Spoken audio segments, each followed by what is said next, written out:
Now see here, astronomers have recently discovered a neutron star, also known as a dead star, spinning at an extraordinary speed of 716 times per second. It makes it one of the fastest spinning stars we've ever found in the universe. And it's not just about its speed. The surface of this neutron star is erupting with super powerful explosions almost non-stop. But before we dig deeper into the mystery of this neutron star, let's figure out what these stars really are. They form from the remnants of massive stars that are at least 8 times the mass of the Sun. When such stars exhaust their nuclear fuel, they can no longer counteract the force of gravity pulling their matter inward. This leads to the collapse of their cores, triggering a massive supernova explosion that blows away the outer layers of the star. What's left behind is an ultra-dense core. That's a neutron star. These stellar remnants are incredibly small, typically just 12 miles wide. At the same time, they pack in more mass than the Sun. The density of neutron stars is also overwhelming. Imagine taking the mass of 2 suns and squeezing it into a sphere about the size of a city. A single teaspoon of neutron star material would weigh around 10 million tons. That's the same as the combined weight of 85,000 blue whales.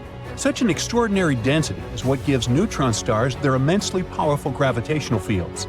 When matter falls onto a neutron star, it accelerates to speeds of millions of miles per hour before slamming into the surface. The energy release from such impacts is truly astonishing. Now, despite its name, inside a neutron star, there are not only neutrons. A few protons survive down there too.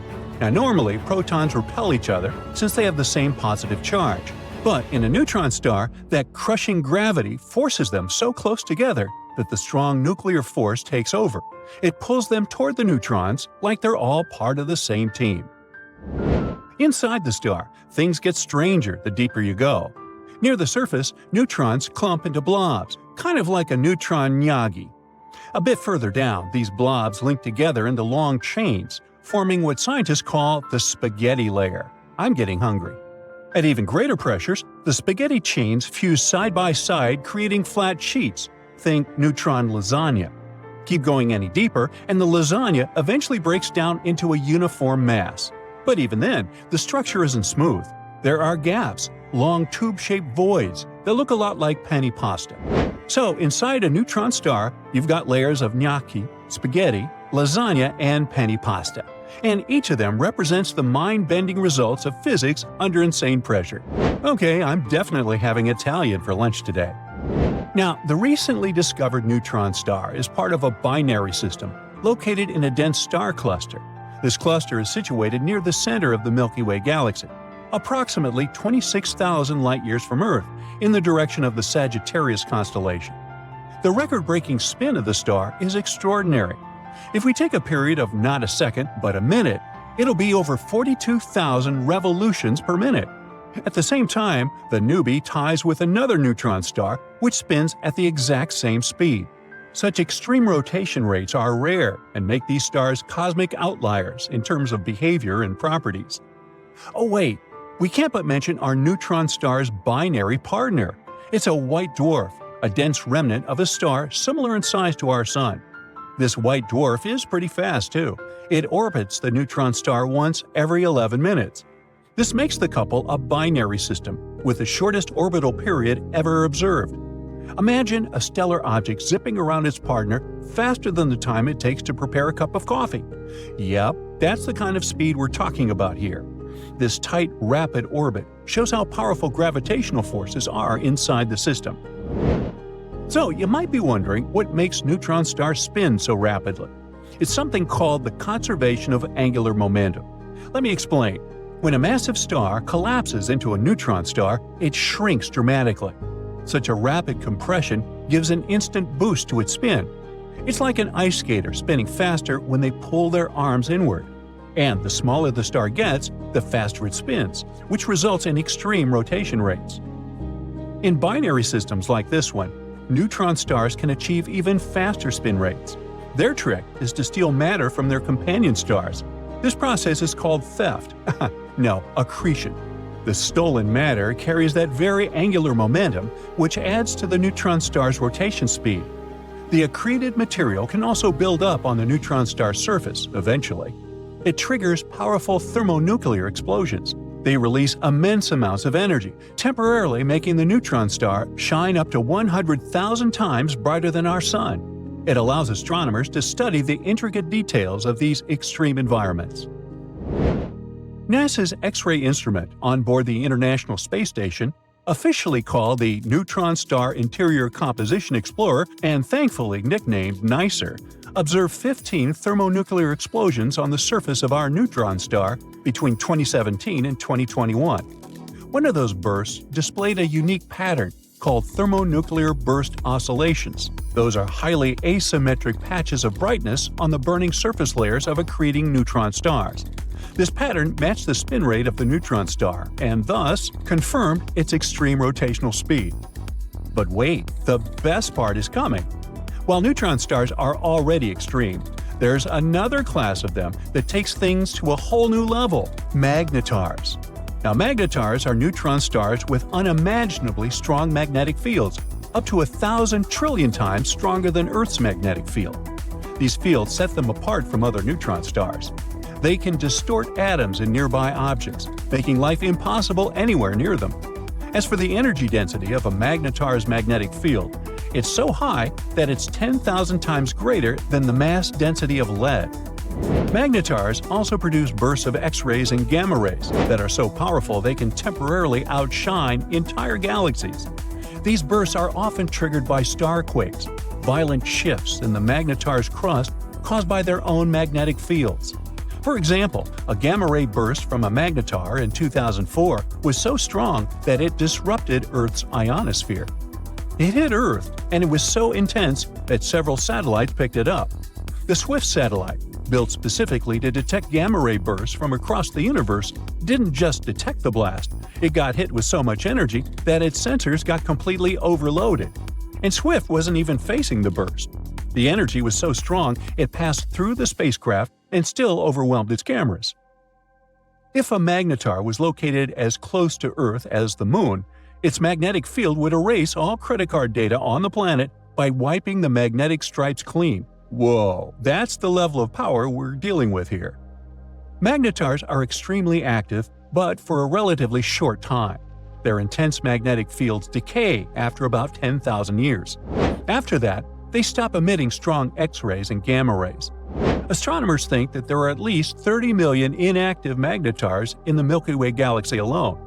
These silent cosmic relics are scattered all over the galaxy. Neutron stars and magnetars serve as laboratories for extreme physics. They allow astronomers to have insights into the behavior of certain matter under conditions you can never replicate on Earth. The incredible density of these objects helps scientists figure out what happens when protons and electrons get compressed together to form neutrons. This creates states of matter that don't exist anywhere else in the universe. These violent explosions on neutron stars and magnetars also play a critical role in the formation of heavy elements like gold and platinum. These elements get scattered all over the universe during these energetic events, eventually becoming parts of planets and stars and you and me. Oh, by the way, NASA's NICER instrument has played the key role in uncovering the mysteries of neutron stars. Its ability to detect X-rays with high precision allowed astronomers to study the rapid spin of the neutron star we've been talking about and the thermonuclear bursts that occur on its surface. So, what could be nicer than that?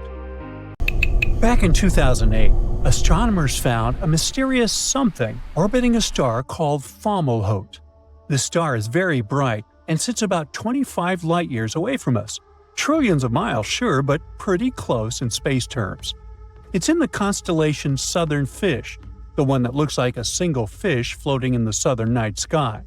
It's a small and relatively dim constellation, but Fomaloot is what makes it so special. In Arabic, this means mouth of the fish, and you might guess where that name comes from. It's the brightest star in the constellation. If you're in the southern hemisphere, you can easily spot Fomaloot with the naked eye. For people in the northern hemisphere, it's visible in the fall, low on the southern horizon. But this constellation has a beautiful story. The myth says that this fish is the one that saved the deity Durceto, who had fallen into a lake. so it became the symbol of rescue and protection. The fish in Pisces is said to be the offspring of the southern fish, forming a kind of family. At the same time, Fomaloot is sometimes called the lonely star because it's one of the brightest stars in its part of the sky, but it doesn't have many bright neighbors. Hey, I can relate to that. Nah, just kidding. Fomaloot is also a young star. It's only about 440 million years old. Now that sounds like a lot, but our Sun, in comparison, is 4.6 billion years old. And finally, it's surrounded by a giant ring of dust and gas. This is called a debris disk.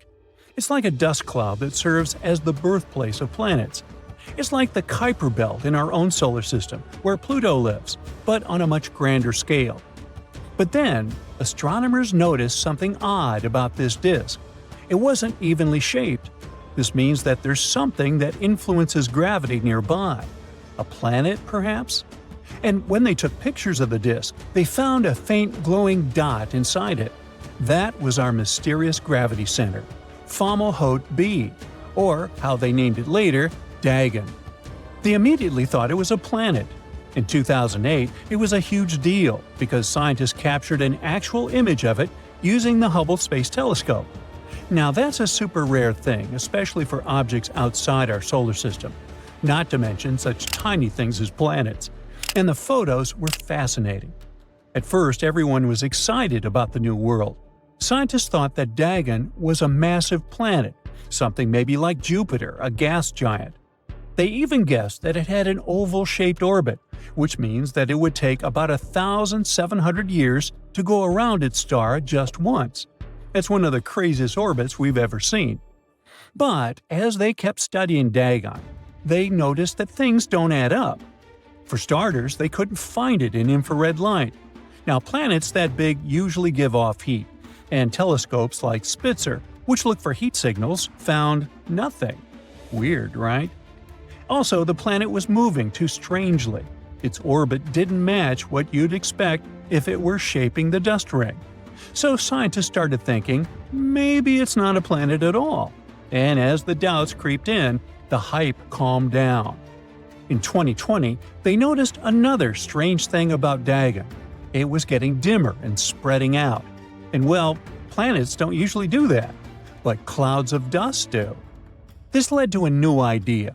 What if Dagen isn't a planet, but the result of a massive collision? Imagine two big chunks of ice or rock smashing into each other at incredible speeds. That's what they think happened here, a giant space crash that led to lots of debris.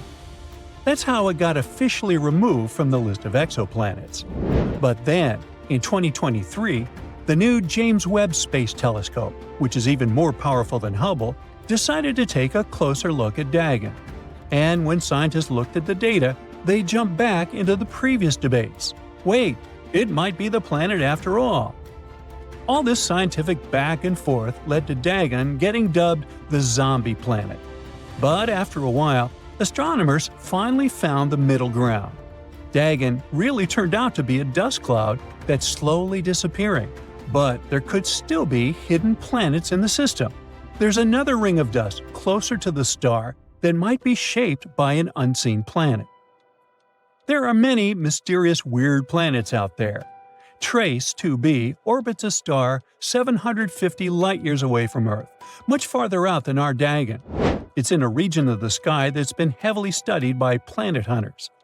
It was first discovered in 2006 by the Transatlantic Exoplanet Survey, an observatory with a bunch of cool telescopes that are used to find planets. They use a witty method for it. They observe the stars, and when they see unexpected dips in brightness, that means that something must be passing in front of the star, making it a wee bit darker. This is called the transit method of the planet discovery. When Trace 2b was spotted that way, scientists took a closer look and confirmed it. It had a certain gravity pull that caused its star to wobble. But that also means that the planet should be gigantic, probably a gas giant like Jupiter or Saturn. But, unlike Jupiter, Trace 2b is much closer to its star. This makes it a special type of a planet called hot Jupiter. That's what we call gas giants that orbit so close to their stars that their atmospheres are scorched to extreme temperatures. Imagine if Jupiter was not only horrifyingly massive, but also almost burning. This planet is tidally locked to its star. This means that it always faces the sun with one side, just like we can only see one side of our moon. Its day side is blisteringly hot, but even the cooler night side has temperatures around 2,900 degrees Fahrenheit. But there was something very eerie about this new world. What really made it stand out was its albedo, a measure of how much light the planet reflects. Most planets, like Jupiter or even Earth, reflect a good amount of light thanks to clouds, ice, and other stuff. This is what allows us to see those planets after all. But Trace 2b is almost completely black. For some reason, it reflects less than 1% of the light that hits it. It's darker than coal or fresh asphalt. So, why is that? After some thought, astronomers think it might be because of its atmosphere. Jupiter has bright reflective clouds of a gas called ammonia, but Trace 2b probably doesn't have those. Since it's so close to its star, they'd burn up and get stripped away. So, its atmosphere might be made up of chemicals like sodium, potassium, or titanium oxide. All of this stuff absorbs a lot of light, and if you look directly at that planet, you'd see it almost as a black hole. What's even more horrifying is that if you were floating in it, since it doesn't have a solid surface, these elements could make the sky above look like an endless void, even if it's daytime. Though you'd probably still see its star, even it would be completely surrounded by blackness, like light at the end of a tunnel. In that case, shouldn't it be completely invisible? Well, it kind of is. But it also emits a faint red glow, likely due to its scorching high temperature. And even though scientists have studied Trace 2b for years, some questions remain unanswered. Why is it the darkest planet we've ever found? Is it possible that there are some unknown chemicals in its atmosphere? What hides beneath the darkness? These Jupiter-like planets are often crazy, like WASP 76b, for example. This is another gas giant located about 640 light-years away, this time in the constellation Pisces. Just like Trace 2b, this exoplanet is tidally locked. One side has a temperature of over 4,000 degrees Fahrenheit, while the other side remains in constant darkness. But what's crazy about it is that the extreme heat on the day side vaporizes metals like iron. The planet has insanely strong winds, and they blow this molten iron to the colder side. And you guessed it, the iron gets solid under colder temperatures, and we end up with a horrifying iron rain. All this stuff sounds like science fiction, but it's real, waiting to be explored. Most of those twinkling dots scattered across the night sky seem unreachable. But one of them is Beetlejuice, a star so enormous and nearby that you can see it with the naked eye.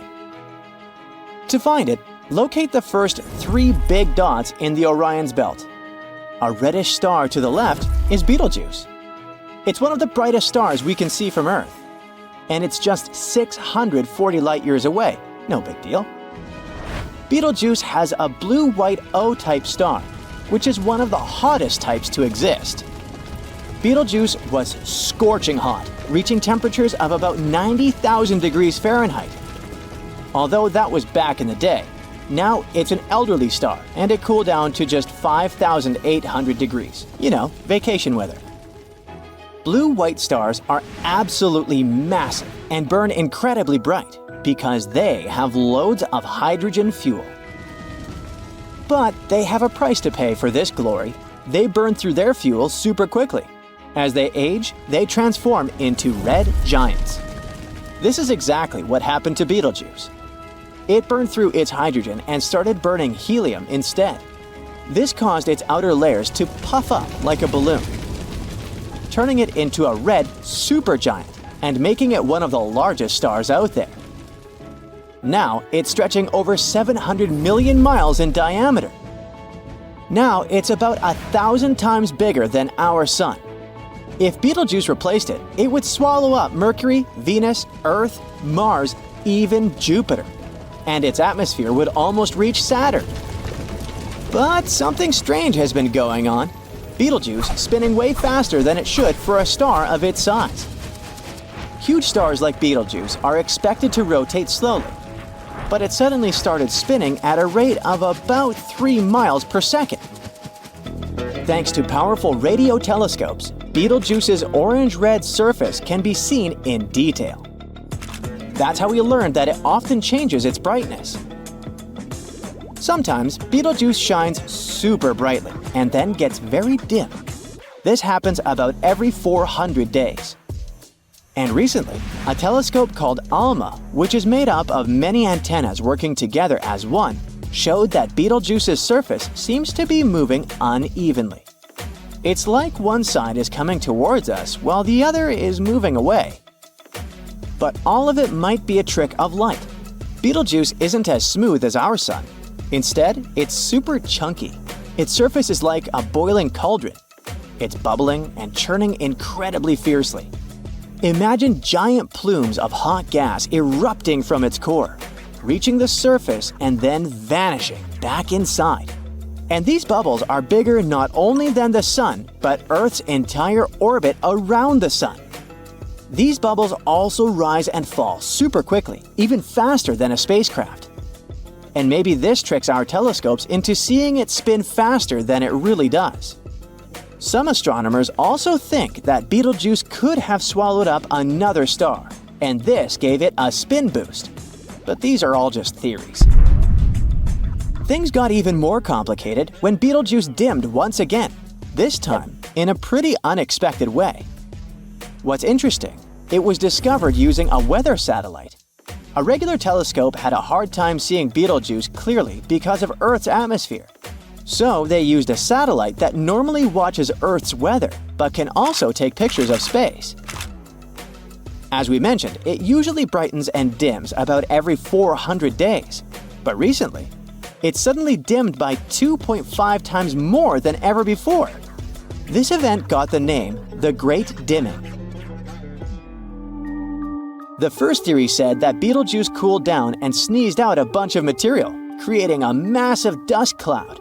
This cloud blocked the view of the star, making it look much fainter than usual. They also noticed something strange happening to that dust. It started behaving differently, which might be a sign that something deep inside the star was causing trouble. Beetlejuice's brightening and dimming cycle now happens faster in just 200 days instead of 400. And to add to the mystery, in the spring of 2023, it started shining even brighter than it normally does at its peak.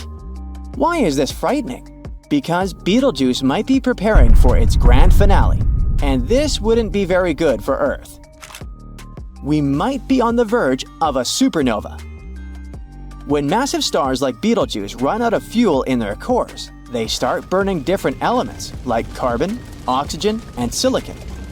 Eventually, they end up with iron in their cores. At that moment, everything changes. Adding helium to iron doesn't produce energy like other reactions do. Instead, it sucks up energy. This causes the star's core to collapse, leading to what's called a core collapse supernova. A spectacular, breathtaking show. Supernovas are so bright that they can outshine entire galaxies. But a Beetlejuice supernova would be special. Because it's relatively close to us, it would be so bright that we could see it even during the day. When it happens, Beetlejuice will shine as brightly as a full moon, but all that light will be concentrated in one point. For about 2 months, it will be so bright that you could read a book just from the light of the supernova, even if you turned off all the city lights and had a clear sky. The idea of witnessing Beetlejuice explode as a supernova is truly thrilling. After all, the last time a star went supernova in our galaxy was way back in the time of Johannes Kepler, more than 4 centuries ago. That event, known as the SN 1604 or Kepler supernova, dazzled the sky for weeks. But don't get too excited yet. We're not sure when exactly it'll happen. One study says that the star might be in its carbon-burning phase. If we're near the end of that stage, then Beetlejuice might blow up very soon, during the next tens of years. But it's nearly impossible to determine because during that last phase, the star barely changes at all. Even though Betelgeuse is close enough for us to study its surface, we can't peek inside its core to see what's really happening with it. We might as well be at the beginning of the carbon-burning phase, and in that case, we might have to wait 1,000 more years before that cool supernova. Another study says that Betelgeuse might have less than 300 years of fuel left in its core. They say that Betelgeuse is known to expand and contract regularly, and its pulsation pattern hints that Betelgeuse is much larger than we previously thought. This would suggest that the star is further along in its life cycle and closer to going supernova. Other guesses come from observations of similar stars. For example, a star called VYCMA in our galaxy is thought to be closer to going supernova than Betelgeuse, and it's been dimming steadily over the past century, unlike the relatively stable Betelgeuse. If Betelgeuse was about to go supernova, it would dim steadily and very quickly. Also, historical records suggest that about 2,000 years ago, people saw Betelgeuse as yellow, not red. If that's the case, then we might be in its early last days after all. In other words, we have no idea whether it will go supernova tomorrow or in 1,000 years. We just gotta wait and see. But let's say it goes supernova tomorrow. What happens to us then? The 1987 supernova in the Large Magellanic Cloud showed that the effects from the supernova might be so strong we can sense it even from very far distances. The Large Magellanic Cloud is almost 170,000 light-years away, and we still detected the radiation. It's kinda hard to say exactly what the danger zone is. A rough estimate could be around 100 light-years. Luckily, Betelgeuse won't pose any danger to humans. It's hundreds of light-years away, and its supernova won't influence us in any way. We'll be able to enjoy its supernova beauty without any harm. Hey, look at this blazing monster. It's a white dwarf. These stars are known for gobbling up passing objects, and one day, these objects might be the planets of our own solar system. According to a new study, parts of the solar system will be pulled into a white dwarf star, crushed up, and eventually ground into a fine dust like coffee beans in a blade grinder. Hey, you like that analogy? Now, white dwarfs are a final stage of a star's life. It's a small but very dense star that's typically the size of a planet, the result of a low-mass star exhausting all the nuclear fuel in its center and losing its outer layers as a planetary nebula. When our sun turns into a white dwarf, and it is bound to happen sometime, it'll destroy the asteroids and moons around Mars and Jupiter. They will be pulverized by its gravity. Earth, though, will be swallowed up even before the sun turns into a white dwarf. But it won't happen for another 6 billion years. Researchers working on this topic have come to such conclusions by observing what happened to space bodies, asteroids, moons, and planets that were passing close to 3 white dwarfs. For 17 years, they observed and analyzed transits. That's when the brightness of a white dwarf dips because of an object in a stable orbit passing in front of it. In the case of white dwarfs, we can predict such transits and use them to study the stars themselves and celestial objects passing by them. So, when something gets too close to a white dwarf star, the star's immense gravity rips it into smaller and smaller pieces of debris. The team also found out that transits of such debris are chaotic. Plus, this debris is oddly shaped, which means that it is being devoured further. The first white dwarf used for studying the transit process, this here guy, seems steady and well-behaved over the last few years. Well, until scientists found some evidence of a massive catastrophic event that occurred in 2010 or so. The next star dims irregularly every couple of months before brightening again. And the third dwarf star used to behave close to theoretical predictions. It had transits that varied in number, shapes, and depths. But the latest study has shown that the transits are now completely gone. And this indicates the unpredicted nature of transits. One minute you see them, the next, poof. The reason might be the chaotic environment they have to exist in. As for our own solar system and our planet in general, its fate looks pretty sad. Earth will be swallowed by the expanding sun even before our star turns into a white dwarf. As for the rest of the solar system, located further from the sun, some of the asteroids between Mars and Jupiter, as well as some of Jupiter's moons, will be destroyed later. Oh well, they're likely to get dislodged and travel too close to the white dwarf. Now, at the same time, astronomers aren't 100% sure that it's exactly what will happen with our solar system, so I guess we'll just have to wait and see, for like 6 billion years. Speaking of white dwarfs, scientists have recently found one that has a bizarre metallic scar on its surface. This blemish could have formed after the star ripped up and ate a tiny planet orbiting it.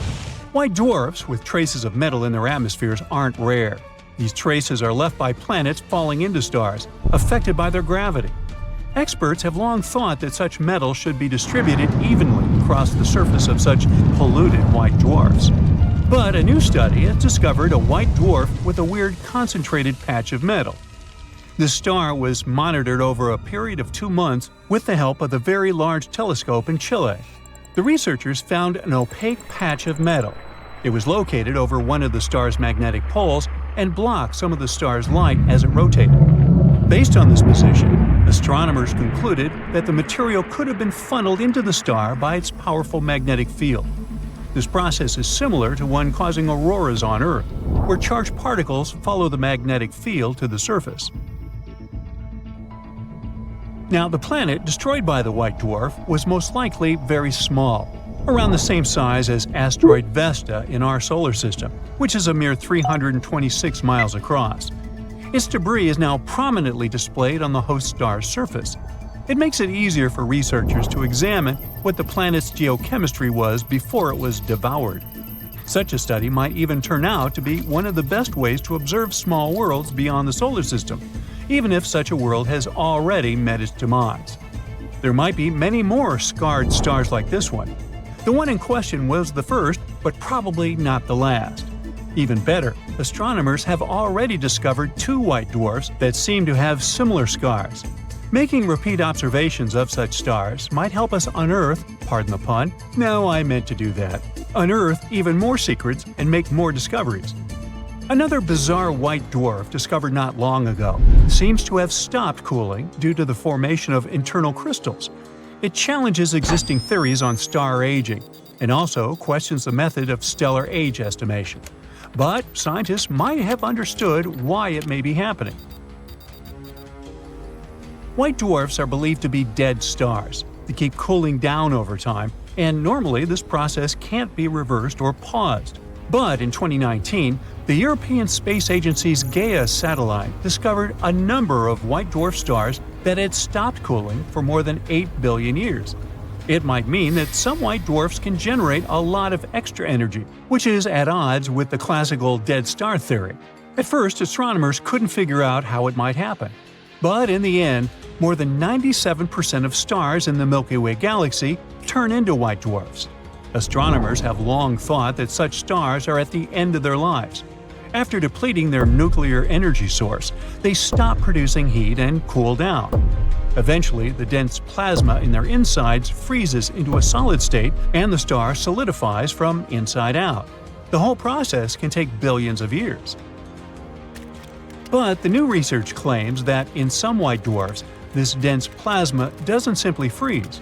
Instead, its solid crystals forming upon freezing become less dense than the liquid and start floating around. They displace the heavier liquid downward. The movement of heavier material toward the center of a white dwarf releases gravitational energy, and this energy is enough to interrupt the star's cooling process and halt it for billions of years. Now, this explanation actually matches all of the properties of the unusual white dwarf population. But this is the first time such a transport mechanism has been seen in any type of star. And that's incredibly exciting. A totally new astrophysical phenomenon. But why does it happen in some stars but not in others? It most likely depends on the composition of the star. You see, some white dwarf stars are formed by the merger of 2 different stars. When they collide and form a white dwarf, it changes the composition of the star, which allows the formation of floating crystals. So this discovery might mean that astronomers will have to review the ways they use to determine the age of stars. At the moment, white dwarfs are often used as age indicators. The cooler a white dwarf is, the older it's believed to be. But now, we already know about possible delays in the cooling process of some dwarfs. It makes the popular age determination method more unreliable.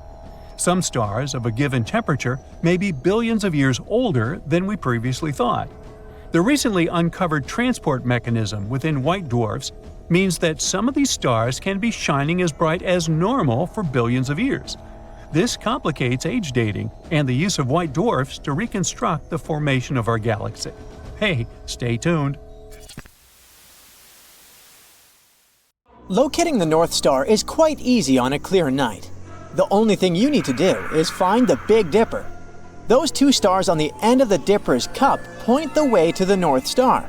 See? It's the tip of the handle of the Little Dipper, or the tail of the Little Bear. It's in the constellation Ursa Minor, over there. People have been watching the North Star for centuries. This bright star is also known as Polaris. It's situated almost directly over our planet's North Pole, which makes it a great landmark for a traveler without a compass, or a GPS on their smartphone. It's also Earth's closest Cepheid. That's what we call a star that pulses regularly in brightness and diameter. Polaris is also part of a binary system of two stars. It's got a dimmer sister. It's known as Polaris B. You can actually see it circling the North Stars from Earth. But the more astronomers watch Polaris, the less they understand. The problem is, no one can agree on how big or distant the star is. Scientists have several ways to estimate the mass, age, and distance of a star like Polaris. One method is called the stellar evolution method. After studying the brightness, color, and rate of pulsation of a star, experts use this data to figure out how big or bright it is, as well as what stage of life it's in. Once these details are clear, it's not hard to find out how far a star actually is. It's simple math once you know the luminosity of a star in real life and how dim it looks from our planet.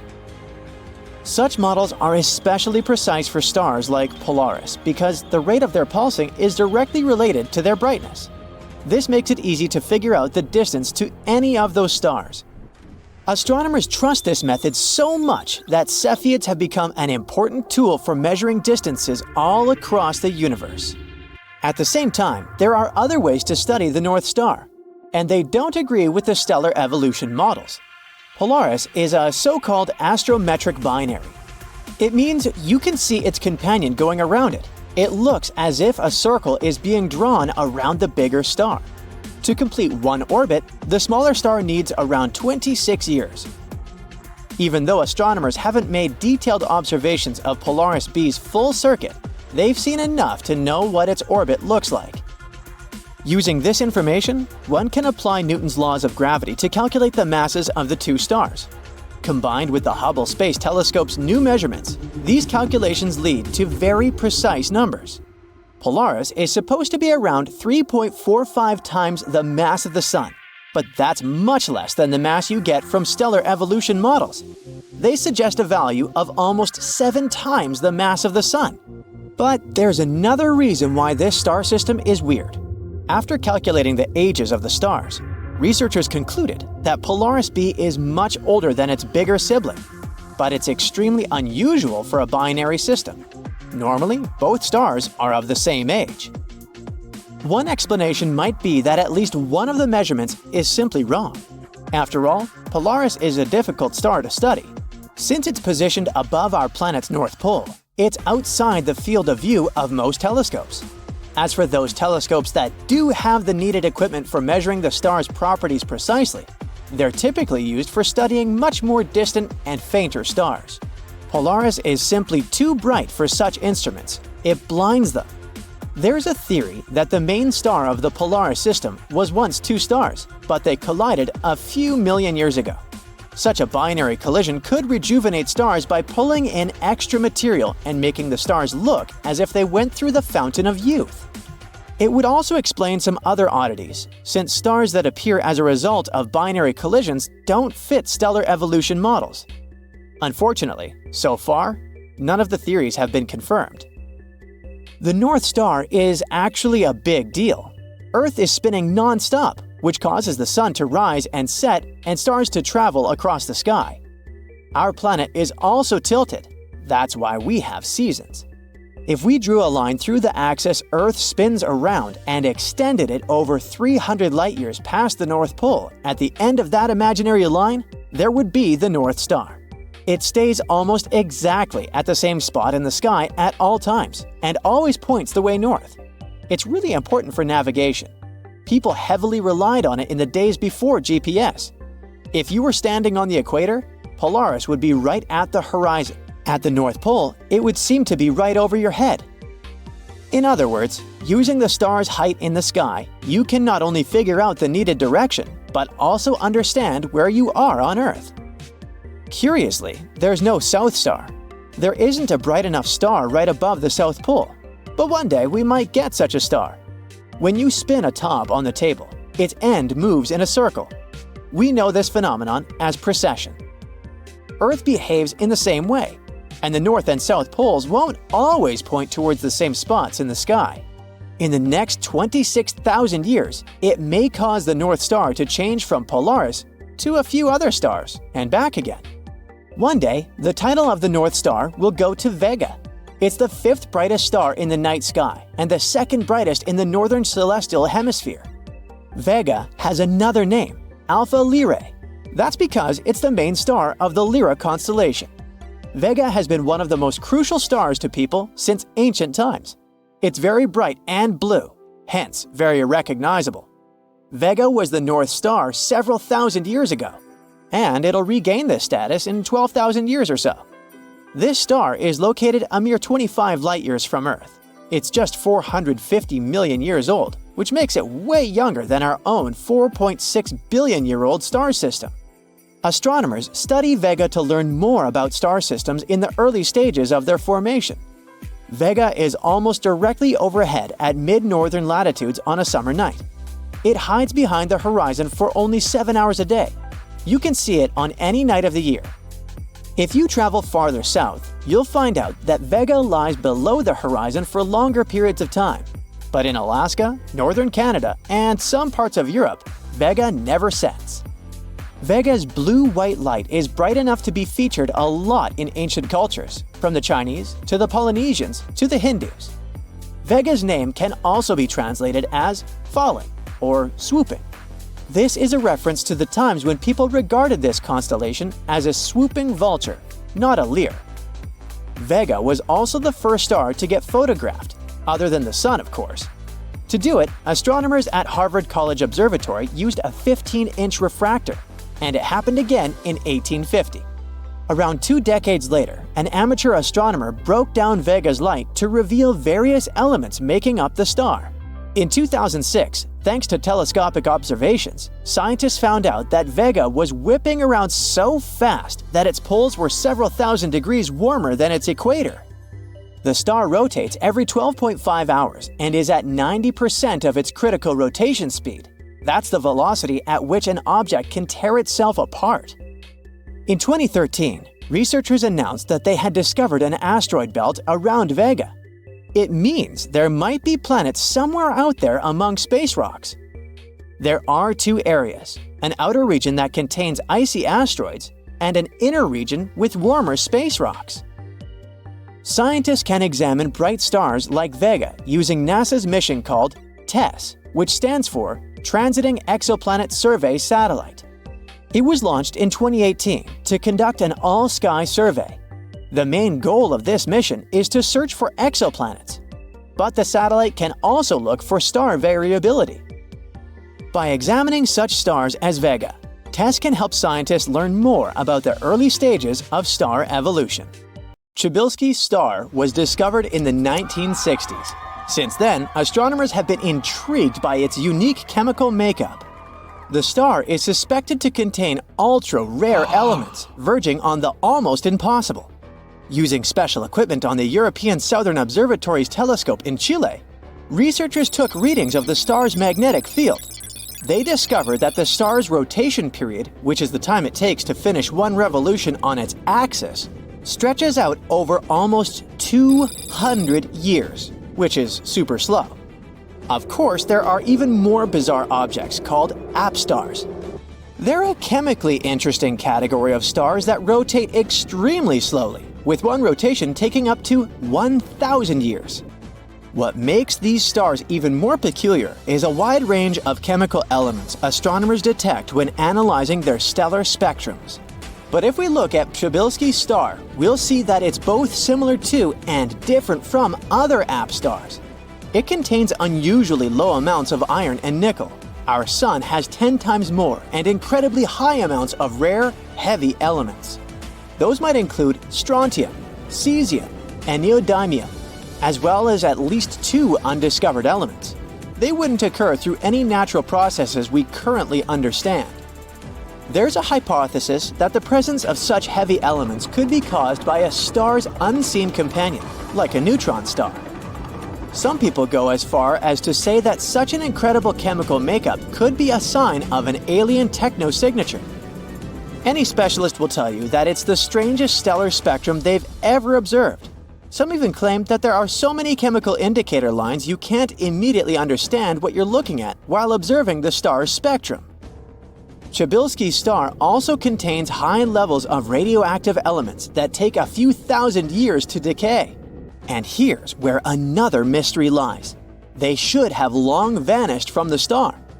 After all, it's almost 1.5 billion years old.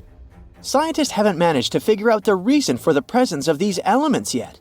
Maybe it's the combination of the star's rare qualities. It spins very slowly, it's hot, and it has a strong magnetic field. This could raise to the surface atoms that would normally be mixed inside the star. There's another theory that explains the presence of these radioactive elements. They could be there as if they were themselves decayed forms of ultra-heavy elements that we haven't discovered yet. So far, no one has been able to prove this theory. Even the discovery of Chabilski's star's super slow rotation doesn't bring us closer to the answer. It's obvious that there's a lot to learn about the bizarre star, and who knows which secret it still has up its sleeve. Another not less mysterious star is called Tabby's star. It's a sun-like orb around 1,500 light-years away from Earth, sitting in Cygnus the Swan. Unlike our Sun, this star dims randomly by 5 to 22%, and it lasts for days at a time. The reason could be a giant planet passing in front of the star, but then the eclipses would be more regular and not so random. And if it was a Jupiter-sized planet, it would also need to block around 1% of the star's light, which would make it unique and unlike anything we know. After American astronomer Tabitha Boyajian discovered the star's massive and irregular fluctuations in 2015, further observations followed. They show that the overall magnitude of the star has been gradually dimming over the years. Some theories trying to explain this phenomenon are quite believable. For example, some scientists think that these brightness changes are intrinsic to the star. They could be caused by its magnetism or changes in heat flow in its interior. Other ideas are more daring, including some kinds of activity of an extraterrestrial civilization. One of the most plausible theories, though, is that the dimming is caused by the chunks of an orphaned exomoon. It could have been pulled away from its parent planet by gravitational interactions with Tabby's star. As the moon approached the star, it exploded, sending dust clouds into stellar orbit. These countless chunks of rock and dust are now moving between Tabby's star and Earth in a giant, clumpy cloud. It could indeed explain why we observe such irregular brightness variations. Usually, when astronomers spot a spiral arm structure, it turns out to be a galaxy. But not in this case. SAO 206462, located 460 light-years away from our home planet, is a young star. It's surrounded by a circular disk of gas and clearly defined spiral arms. The bizarre star was spotted during an exoplanet search with the help of the Subaru telescope located in Hawaii. Instead of finding fully fledged planets around a young star, astronomers discovered planets that were still in formation. These baby planets are growing out of the disk of gas and dust surrounding the star. The disk extends out to around 80 astronomical units, which is twice the orbit of Pluto. At least 2 of these planets have stretched the disk into its extremely unusual spiral shape. A different planet is responsible for each arm. In our home galaxy, there's a giant star that is a real stellar wind machine. At the moment, this monster is just waiting to burst and send a wave of radiation and hot gas towards Earth. All because it's a Wolf-Rayet, a star which is at that precarious point before it goes supernova. Its core doesn't have any more helium left to burn. Instead, the star is forced to churn through much heavier elements, for example, oxygen. Unfortunately, it disrupts the careful balance between gravity and fusion, leading to the star shedding its layers. When the oxygen eventually runs out, the star will go supernova. But this time, the show will be different. The thing is, WR104 is 1/2 of a binary pair, which means that 2 stars are feeding into each other, spinning up their stellar winds. It will continue until they start going incredibly fast. Is the potential explosion going to harm Earth? On the one hand, we're far away enough for even a directed supernova to not hurt our planet. At the same time, there's a threat of an extremely dangerous gamma-ray burst.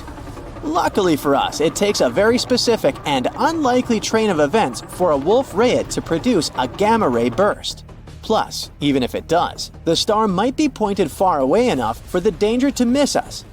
Anyway, astronomers are still watching the star, just in case. A star sitting in the constellation of Centaurus keeps a secret not many know about.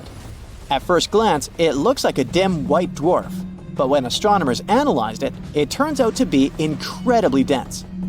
Take the mass of the Sun and cram it into something that is only 1/3 the diameter of Earth. This space wonder is also rather cool. Its core temperature is a mere 11,900 degrees Fahrenheit. For comparison, the Sun's core temperature is around 27 million degrees Fahrenheit. At such low temperatures, stars begin to vibrate, and then scientists can use these vibrations to sneak a peek inside a star.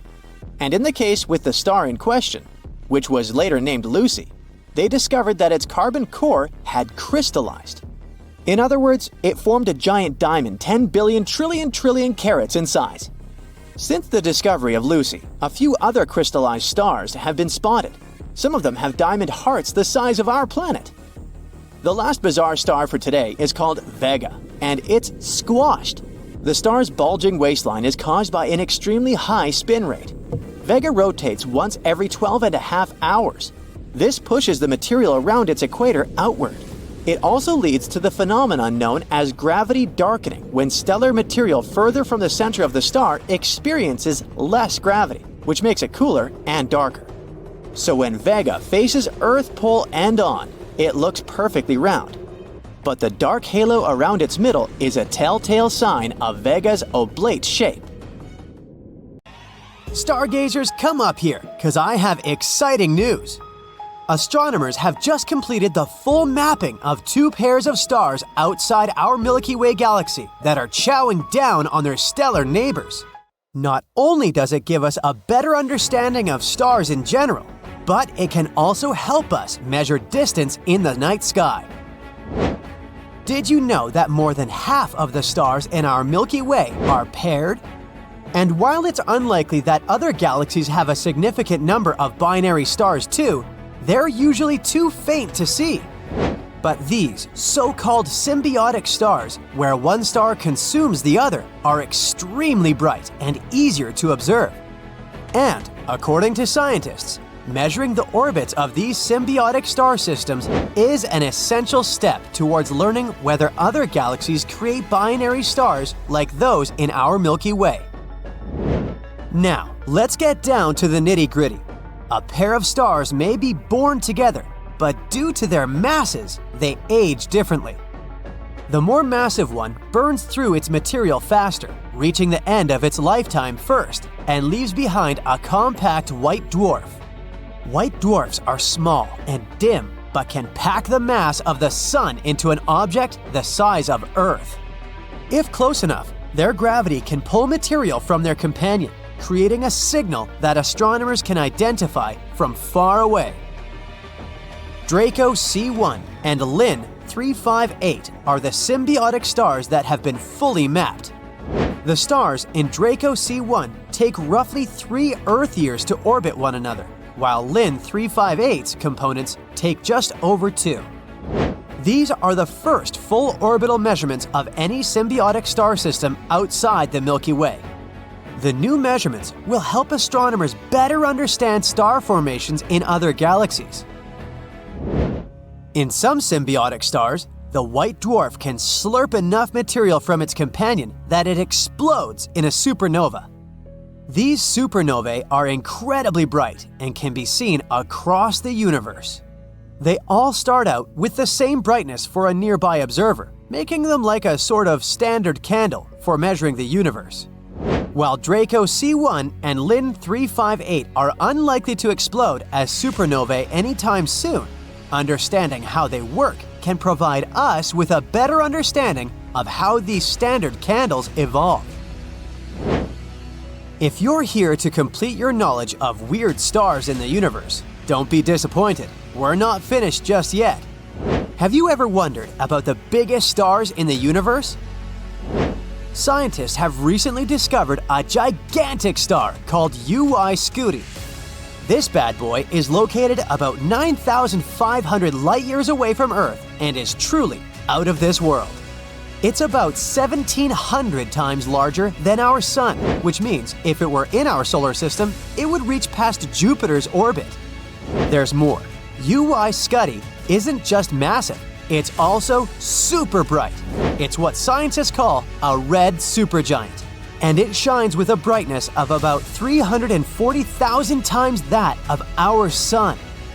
If you're thinking about getting a tan from this star, think again though. It's way too far away for that. How does a star like Scutty even form, you might wonder? Well, it starts out like any other star. A cloud of gas and dust collapses under its gravity and starts to heat up. Eventually, the temperature becomes hot enough in the core of the cloud to ignite nuclear fusion, and a star is born. But Scutty didn't stop there. It kept devouring more and more gas and dust, growing larger and larger. This process continued until it became the giant we know today. As fascinating as Scutty is, it's not the only big star out there. There are others, like VY Canis Majoris, which was once thought to be the biggest star until Scutty stole the show. VY Canis Majoris is still a force to be reckoned with, though.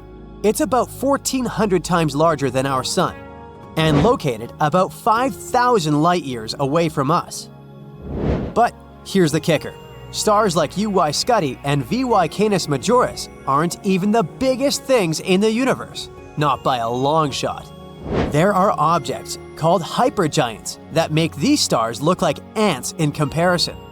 One such hypergiant is Stephenson 218, located about 20,000 light-years away. It's about 2,150 times larger than our Sun, and shines with the brightness of 7 million suns. And just when you thought things couldn't get any crazier, there's a mysterious object called the Great Attractor that's pulling everything in our local group of galaxies towards it. We don't know what it is or what's causing it, but one theory is that it's a massive cluster of hypergiants. We'd be minuscule in comparison. The next star is so metal, it's practically headbanging all the time. Jokes aside, scientists have discovered a star that's called a heavy metal subdwarf. Now that's a band name. It's a type of star that's seriously heavy metal. This star has more metal in its composition than any other star we've seen before. Such stars are said to contain metal elements like iron, nickel, and chromium. This heavy metal subdwarf has about 10,000 times more iron than our Sun. In their discovery, astronomers used a technique called spectroscopy, which involves analyzing the light that comes from the star to determine what elements it's made of. By looking at the spectrum of light, scientists were able to see that this star had an unusual amount of metal in its composition. There's more. This heavy metal subdwarf isn't just a regular star with a lot of metal. It's also really weird in other ways. For one thing, it's smaller and cooler than our sun. And for another, it's really old. We're talking about a star that's been around for almost as long as the universe itself. What does this all mean? Well, scientists are hoping that by studying this heavy metal subdwarf, they can learn more about the early universe. Since this star is so old that it was around when the universe was just beginning to form, it's seen a lot of stuff. By studying its composition and characteristics, scientists can get a better understanding of what the universe was like in its early days. This next star is one of the coolest things in outer space. Her name is Vega, and it's one of the brightest stars in the night sky. Some recognize it as the shiny point of light in the constellation Lyra. And get this, it's only about 25 light years away from us, which in astronomical terms is practically next door. Scientists have been studying Vega for a long time, and they've learned some pretty interesting things. For starters, Vega is a young star, only a few 100 million years old. That might sound like a long time, but compared to our Sun, which is around 4.6 billion years old, Vega is practically a newborn. Vega is also a very hot star, with a surface temperature of around 17,000 degrees Fahrenheit. To put that into perspective, the surface of our Sun is only about 10,000 degrees Fahrenheit. So if you think it's hot outside today, just be glad you're not hanging out on Vega. Another interesting thing about this star is that it's surrounded by a disk of dust and gas. This disk is called a debris disk because it's made up of leftover material from when the star formed. Scientists think that this debris disk is similar to the one that surrounded our solar system when it was young. Vega is also a source of cosmic rays. These rays are high-energy particles that zip around space at incredible speeds. They're made up of protons, electrons, and other particles, and scientists aren't exactly sure where they come from. But they do know that Vega is one of the places where cosmic rays originate. But wait, there's more! Vega is also a famous star in pop culture. It's been used in a lot of movies and books as a source of inspiration, mostly because of its brightness and cool features. When you look at the night sky, it seems like there's not much happening up there, and that the stars always twinkle at the same spot. For thousands of years, researchers followed the idea that the lights in the sky were unchanging. Sailors guided their ships using fixed stellar patterns. There are also the exact outlines of constellations we observe today, and astronomers identified them a long time ago. It seems impossible that one day we wake up and simply can't see some stars anymore. Or does it? A team of researchers at Vanishing and Appearing Sources During a Century of Observations, or VASCO, studied the sky to check how things with the stars are going. The astronomers got the data from Gaia, the European Space Agency, and compared the information from 70 years ago to that from today to see how the sky has changed. To test it right, they had to use both modern and old telescopes. And something really interesting happened up there. Over 700 stars from the old maps were missing. If one star disappears, multiple theories could work. But it's harder when hundreds of them vanished at the same time. Could it be that the data was wrong, or these stars were too faint to detect? Nope, they quickly eliminated this option because these stars had clearly been part of their earlier observations. So, the first thing that comes to mind when talking about how stars disappear is that they reached the point where they ended their lives. You can have the most massive stars of all, and we're talking about those that are way heavier than our sun, and they go through sudden changes as they get to the end, which we also call a supernova. It's a powerful explosion that later shines for many, many months, and it's still visible even across hundreds of millions of light years. But that's the point. You see the traces, unlike here. Could this be a failed supernova? That means maybe one of them collapsed but turned into a black hole and consumed the remains from the inside out without causing a powerful explosion. But no one's been mentioning any signs of a black hole being active anywhere near those stars. And what if the stars had become less visible because of dust or gas around them? This is something that can easily happen, as interstellar dust and gas do block our view of objects that are far away. But there were no traces of unusually high concentrations of dust or gas. Nothing destroyed them either. Researchers would have seen traces if something like that had happened. Plus, these missing stars were not all in the same area, which means there probably wasn't just one fatal thing that made them all disappear. Also, the stars were not at the same stage of their life, so it's not an option they were all accidentally close to their end.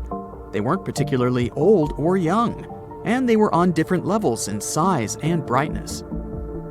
At some moments, it even seemed these stars haven't vanished because of some natural events. Maybe it was something related to other civilizations that might be somewhere out there in space. Maybe that's one of the ways to look for them. We could stumble upon some secret civilizations from other planets if we carefully observed the behaviors of stars, especially those we can't explain. No one knows what exactly happened with the missing stars, and unfortunately, right now, all we have are these theories. But you have to admit, they're cool though.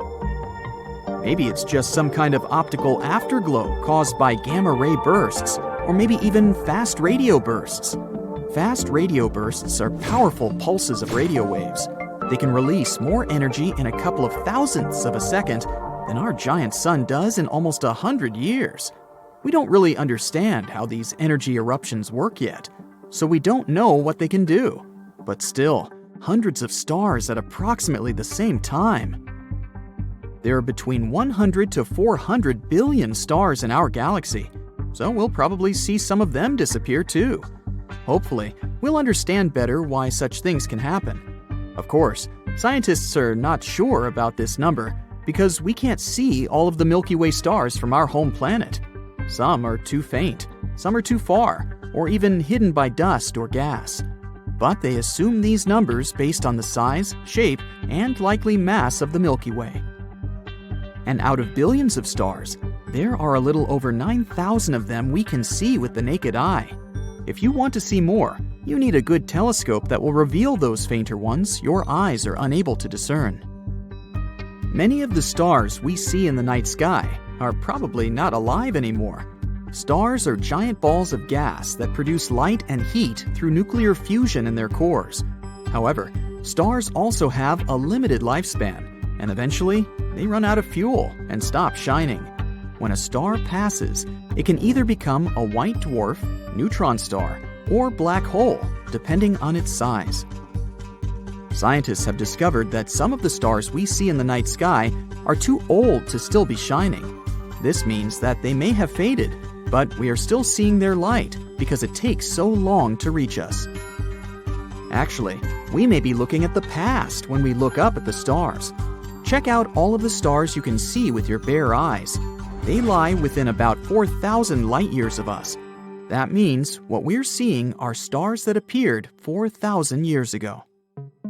Most of the stars we know of exist within galaxies, which are massive collections of stars, gas, and dust held together by gravity.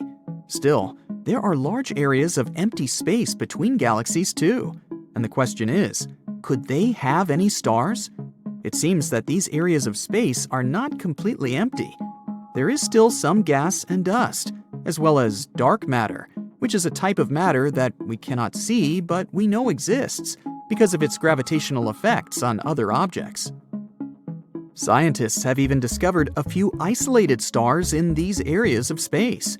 These stars didn't form there.